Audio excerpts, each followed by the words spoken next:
Welcome to Foodscapes kitchen and living. இன்றைக்கி நம்ம பார்க்க போகிறது ஒரு முறுக்கு ரெசிபி, பட்டர் முறுக்கு. இந்த முறுக்கை நீங்கள் ஈவினிங் ஸ்நாக்ஸாகவும் சாப்பிட்லாம், இல்லை எனி ஸ்பெஷல் அக்கேஷன்லேயும் செய்யலாம். வாங்க இந்த ரெசிபி எப்படி செய்கிறதுன்னு பார்த்துடலாம்.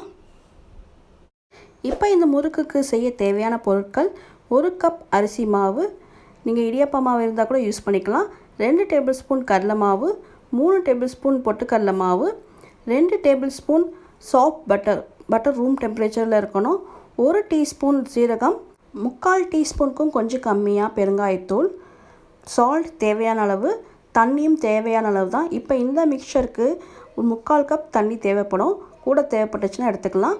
ஃப்ரை பண்ணுறதுக்கு தேவையான அளவு ஆயில். இப்போ ஒரு மிக்சிங் பவுல் எடுத்துக்கோங்க. அதில் நம்ம வச்சுருக்க ட்ரை இன்க்ரீடியன்ட்ஸ் எல்லாத்தையும் ஒன்று ஒன்றா சேர்த்துடலாம்.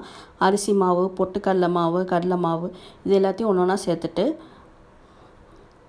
நம்ம சொல்லியிருந்தோம் இல்லையா, 1/4க்கும் கம்மியான அளவு பெருங்காயத்தூள், அதையும் இதில் சேர்த்துக்கலாம். நெக்ஸ்ட்டு நம்ம பட்டர் சேர்க்க போகிறோம். பட்டர் நீங்கள் ஃப்ரிட்ஜில் வச்சுருந்தீங்கன்னா செய்கிறதுக்கு ஒரு 1/2 அன் ஹவர் முன்னாடி எடுத்து வெளியில் வச்சுருங்க. இந்த மாதிரி சாஃப்ட் பட்டராக இருக்கணும், இல்லாட்டி நீங்கள் உருக்கி கூட சேர்த்துக்கலாம். அதுக்கப்புறம் சீரகம். இப்போது இந்த சீரகத்தை நான் கையில் க்ரஷ் பண்ணி போட போகிறேன். அப்போ தான் இந்த சீரகத்தோட ஃப்ளேவர் நல்லா இந்த மாவில் இறங்கும், முறுக்கும் நல்லாயிருக்கும்.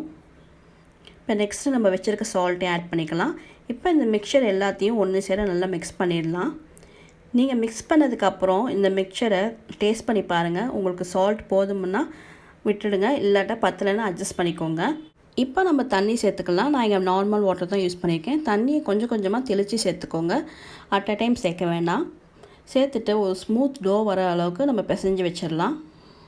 இப்போ பாருங்கள், நம்மளோட டோ சூப்பர் சாஃப்டாக ரெடி ஆகிடுச்சு. நீங்கள் இப்போ இதை எடுத்து பார்க்கும்போது அதோட ஸ்மூத்னஸ் உங்களுக்கு நல்லா தெரியும்.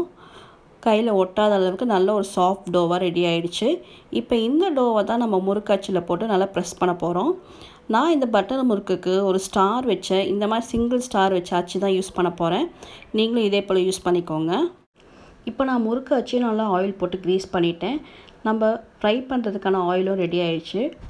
இப்போ நம்ம இதில் ஒவ்வொன்றா ப்ரெஸ் பண்ணி எடுத்துடலாம். நல்லா இந்த மாதிரி விட்டு விட்டு ப்ரெஸ் பண்ணிக்கோங்க, ரவுண்டாக போட வேண்டாம், அப்போ தான் எடுத்து சாப்பிட்றதுக்கு நல்லாயிருக்கும். இப்போ நம்ம பட்டர் முறுக்கு நல்லா ஃப்ரை ஆகிட்டுருக்கு. இப்போ பபிள்ஸ் எல்லாம் கொஞ்சம் குறைஞ்சதுக்கப்புறம் அடுத்த சைடு நம்ம திருப்பி போட்டுக்கலாம். இப்போ பாருங்கள், ஓரளவுக்கு குறைஞ்சிருச்சு. கொஞ்சம் ஜென்டலாக திருப்பி போட்டுக்கலாம். திருப்பி போட்டு அடுத்த சைடும் இதே மாதிரி பபிள்ஸ் குறையிற அளவுக்கு நல்லா கொஞ்சம் ஃப்ரை ஆகட்டும்.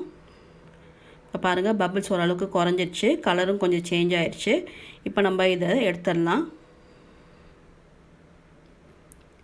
இப்போ இந்த பட்டர் முறுக்கு எப்படி வந்திருக்கு நம்ம டெஸ்ட் பண்ணி பார்த்துருவோம். பாருங்கள், பார்க்கும்போது நல்லா சூப்பராக இருக்குது. பாருங்கள் எவ்வளோ சாஃப்டாக கிறிஸ்பியாக இருக்குன்ட்டு, ரொம்ப சாஃப்டாக இருக்குது.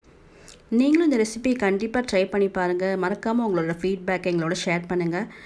இந்த வீடியோ உங்களுக்கு பிடிச்சிருக்குன்னு நினைக்கிறேன். மறக்காமல் சப்ஸ்கிரைப் பண்ணுங்கள், லைக் பண்ணுங்கள், ஷேர் பண்ணுங்கள், கமெண்ட் பண்ணுங்கள். தேங்க்ஸ் ஃபார் வாட்சிங்.